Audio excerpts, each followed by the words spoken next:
Hi everyone, today we're going to be going over this mechanics question. So it's a Madasmaths mechanics question, so it's going to be somewhat involved, but I suppose it's good to really test your understanding. So let's try and see the problem. So the problem reads, two blocks A and B of respective masses 4 kg and 6 kg lie on a smooth horizontal surface and are connected by a light inextensible string.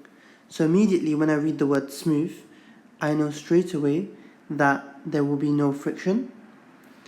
And then it goes on to read that they're connected by light inextensible string. So let's just go over what everything means. So smooth, we know that's our modeling assumption.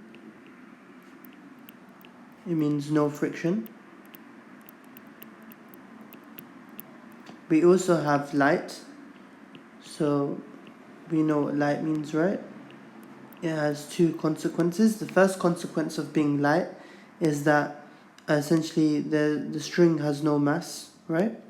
So string has no mass.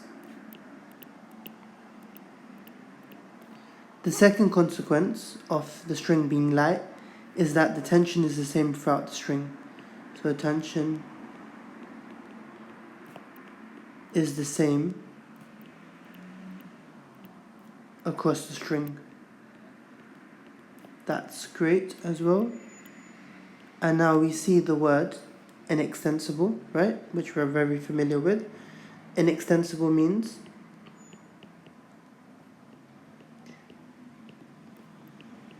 that the acceleration of both the masses is the same, okay? So the acceleration of both masses is the same. And that has a consequence in our ability to conduct calculations, because we're essentially able to model our diagram as one whole system as well, okay? So we just keep that in the back of our head, okay? Now it says two collinear forces of magnitudes F Newton and 30 Newton act on each of the blocks and in opposite directions. We can see that clearly, as shown in the figure above. Okay, great. Now, what does this word collinear mean? Collinear just means it's acting in the same direction, across the same line, right? So in this case, it's acting across our horizontal. We can see 30 newtons is acting horizontally to the right, and F newtons is acting horizontally to the left. But nonetheless, it's all acting in the horizontal direction, therefore it's collinear. The system has constant acceleration of magnitude 2 meters per second squared. Determine the possible values of F, and in each case, the corresponding value of the tension in the string. Okay, now this is where it becomes an interesting problem, right? Because the problem says determine the possible values of F, meaning it's plural, there's more than one value. And this is what would stump a lot of students. How can we have more than one value? Well, the way that we could have more than one value is solely based on the idea of which direction is the acceleration acting. See, they told us that the acceleration has magnitude 2 meters per second squared, but they haven't defined the direction of acceleration. So acceleration can be acting in two directions, either to the right or to the left. So I have to go through each case, and by going through each case, I will get a different value for F, okay? That's why it says possible values, okay? So let me try and do case 1, right? So case 1, I'm going to say acceleration is acting to the left. Okay, so let me do that. So if I'm saying the acceleration is acting to the left, let's draw out the diagram. So I have 4 kg, 6 kg, great. Okay, so let's see what I have. So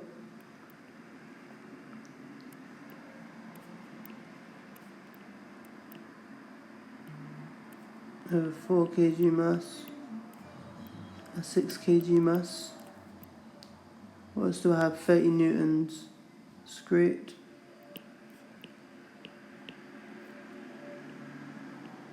F this way. And I'm going to say that this whole system is accelerating to the right. So I'm going to say A equals Okay, and remember we discussed the line of separation. So in this case, I would have tension acting this way and tension acting this way. So that's great. It's on the surface. I'm just going to draw the surface. Given that the surface is smooth, we don't need any friction. Okay, that's great. Just remember that this is obviously 4G downwards. This would be 6G, and this would be R1 and R2, although we're not going to use it. Okay, so let's see what we have. Okay, so first and foremost, if I want to work out F, I first need to work out tension. Okay, so I can see in this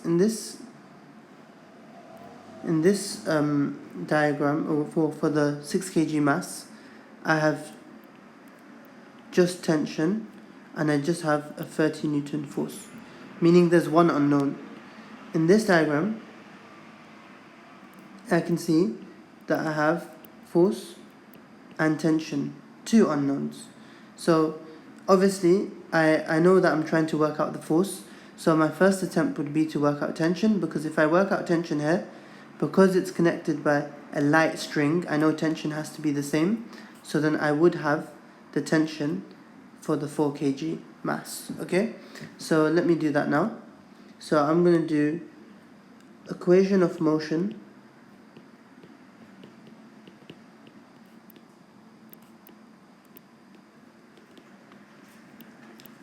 for 6 kg mass, right? So I'm going to apply Newton's second law on 6 kg mass, taking the left as positive. So what do I know? I know F equals to ma. In this case, I'm going to have t subtract 30 equals to 6 multiplied by my acceleration, which is 2. So I have t minus 30 equals 12, therefore tension equals to 42 newtons. That's great. Now I'm going to do my equation of motion for the 4 kg mass.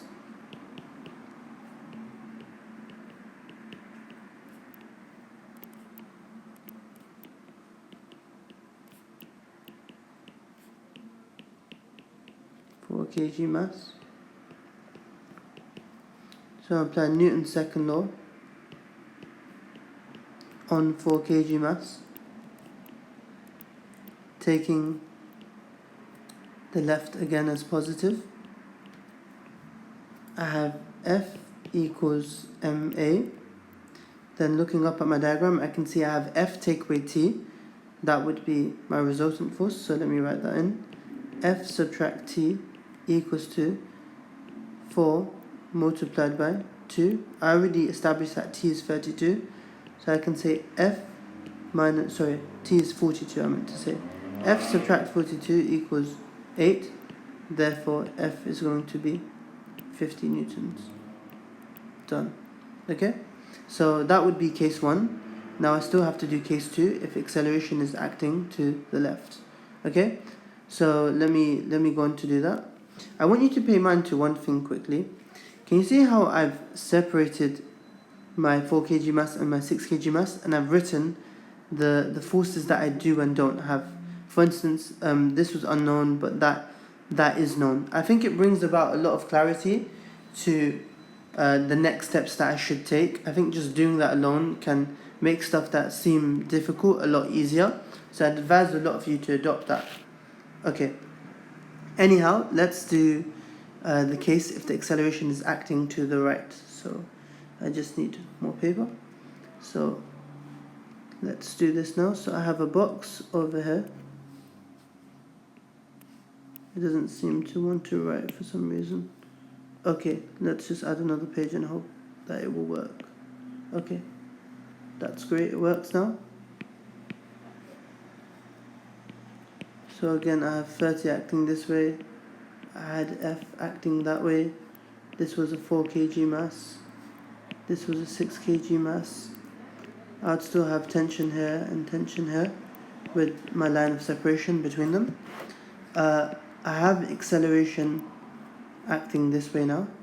So I'm going to say acceleration equals to ms minus 2.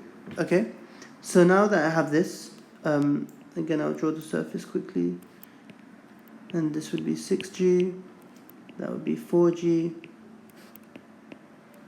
r1 and r2, let's say. Okay, so again I'm going to take that step of just writing what I have.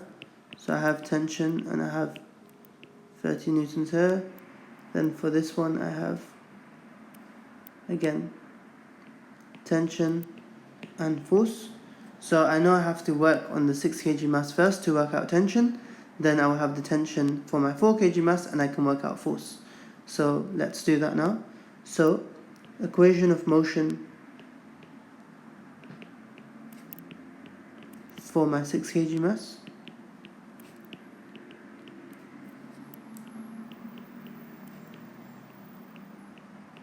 Then I'm going to apply Newton's second law on 6 kg mass. So I have F equals to ma. F would just be 30 take away t equals 6 multiplied by 2. Then I will have 30 minus 12 equals t.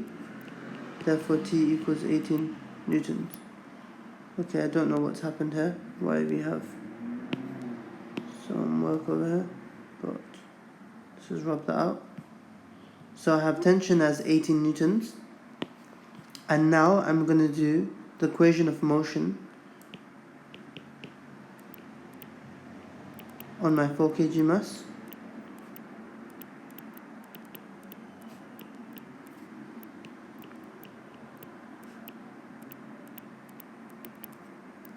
So Newton's second law on 4 kg mass.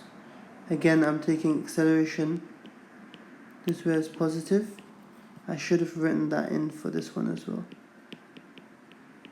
Okay, so if I'm doing this for my 4 kg mass, I can see that I'm going to have, again, F equals to ma. T minus F should equal to m, which is 4, multiplied by 2. Now what do I know? I know tension is 18, and I have my force there. So I'm going to write 18 minus F equals to 8, and then I just rearrange to get F equals to 10 newtons. Done. Okay?